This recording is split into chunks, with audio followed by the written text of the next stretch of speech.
No good deed goes unpunished. Or at least that's probably what First Lady Melania Trump is thinking right about now.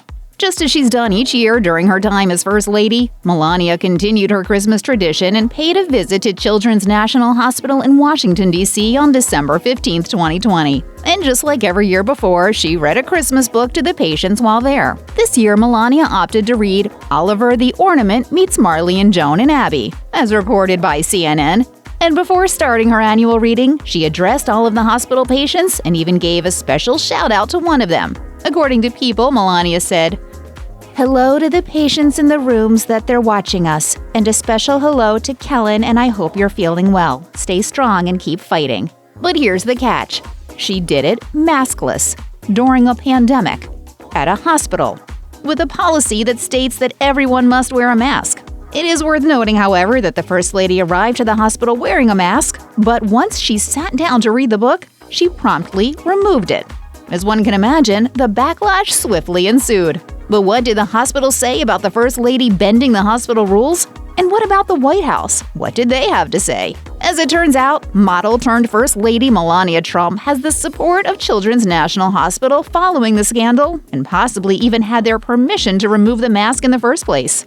Diana Troisis, a Children's National Hospital spokesperson, delivered a statement to CNN that read, "Our number one priority at Children's National Hospital is the safety of our patients, families, and employees. Under DC health regulations, wearing a mask is not required when a person is giving a speech for broadcast or an audience, provided no one is within 6 feet of the speaker. In the case of today's visit, which was broadcast to our 325 patients, while the First Lady did remove her mask while she read a story, she was more than 12 feet away from others in our large atrium. All other people in that space were wearing masks. The remainder of her visit, she wore a mask."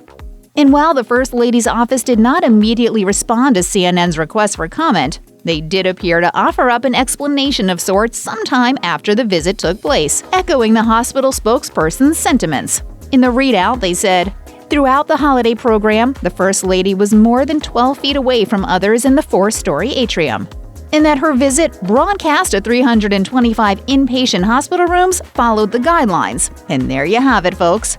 As you'll recall, both First Lady Melania Trump and her husband, President Donald Trump, contracted COVID-19 in October 2020, as reported by CNN. This happened after attending what some, including top infectious disease expert Dr. Fauci, referred to as a superspreader event. President Trump first delivered the news in a confident tweet in the wee hours of the morning on October 2, 2020. He wrote, "Tonight, Flotus and I tested positive for COVID-19. We will begin our quarantine and recovery process immediately. We will get through this together." Since then, however, Melania has come forward and discussed both her son Barron's subsequent COVID-19 diagnosis and the symptoms she experienced with the virus in an essay for the White House website. She penned, "Naturally, my mind went immediately to our son. To our great relief, he tested negative. But again, as so many parents have thought over the past several months, I couldn't help but think, what about tomorrow or the next day? My fear came true when he was tested again and it came up positive.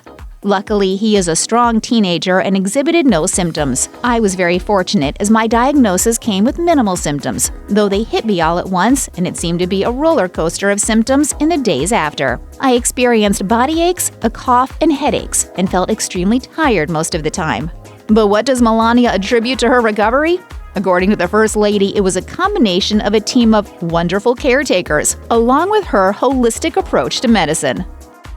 Check out one of our newest videos right here. Plus, even more Nicki Swift videos about your favorite celebrities are coming soon. Subscribe to our YouTube channel and hit the bell so you don't miss a single one.